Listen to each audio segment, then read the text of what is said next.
Hey there. We are back with Chapter 7 of Charlotte's Web. The title of this chapter is called Bad News.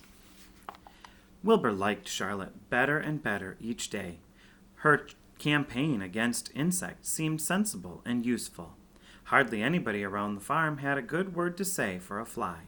Flies spent their time pestering others. The cows hated them. The horses despised them. The sheep loathed them. Mr. and Mrs. Zuckerman were always complaining about them and putting up screens. Wilbur admired the way Charlotte managed. He was particularly glad that she always put her victim to sleep before eating it. "It's real thoughtful of you," to do that, Charlotte, he said. "Yes," she replied, in her sweet musical voice. "I always give them an anesthetic so they won't feel pain. It's a little service I throw in." As the days went by, Wilbur grew and grew. He ate 3 big meals a day. He spent long hours lying on his side, half asleep, dreaming pleasant dreams. He enjoyed good health, and he gained a lot of weight.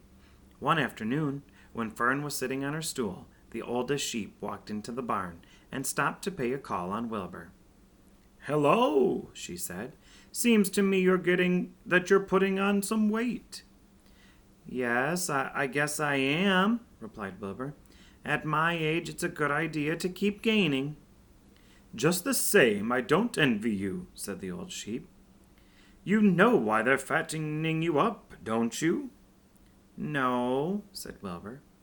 "Well, I don't like to spread bad news," said the sheep, "but they're fattening you up because they're going to kill you. That's why." "They're going to what?" screamed Wilbur. Fern grew rigid on her stool. "Kill you, turn you into smoked bacon and ham," continued the old sheep.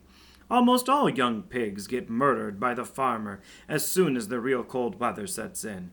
There's a regular conspiracy around here to kill you at Christmas time. Everybody is in the plot. Lurvy, Zuckerman, even John Arable." "Mr. Arable," sobbed Wilbur. "Fern's father?" "Certainly. When a pig is to be butchered, everybody helps.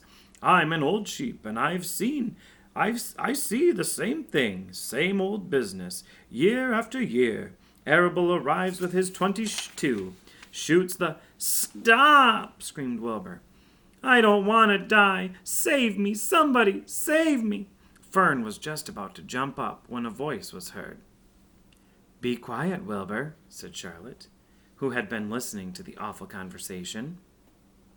"I can't be quiet," screamed Wilbur, racing up and down. "I don't want to be killed. I don't want to die. Is it true what the old sheep says, Charlotte? Is it true that they are going to kill me when the cold weather comes?" "Well," said the spider, plucking thoughtfully at her web, "the old sheep has been around this barn a long time. She has seen many a spring pig come and go. If she says they plan to kill you, I'm sure it's true. It's also the dirtiest trick I ever heard of. What people don't think of." Wilbur burst into tears. "I don't want to die," he moaned. "I want to stay alive right here in my comfortable manure pile with my friends. I want to breathe the beautiful air and lie in the beautiful sun." "You're certainly making a beautiful noise," snapped the old sheep. "I don't want to die," screamed Wilbur, throwing himself to the ground. "You shall not die," Charlotte said briskly. "What? Really?" cried Wilbur. "Who's going to save me?" "I am," said Charlotte. "How?" asked Wilbur. "That remains to be seen, but I am going to save you, and I want you to quiet down immediately. You're carrying on in a childish way. Stop your crying.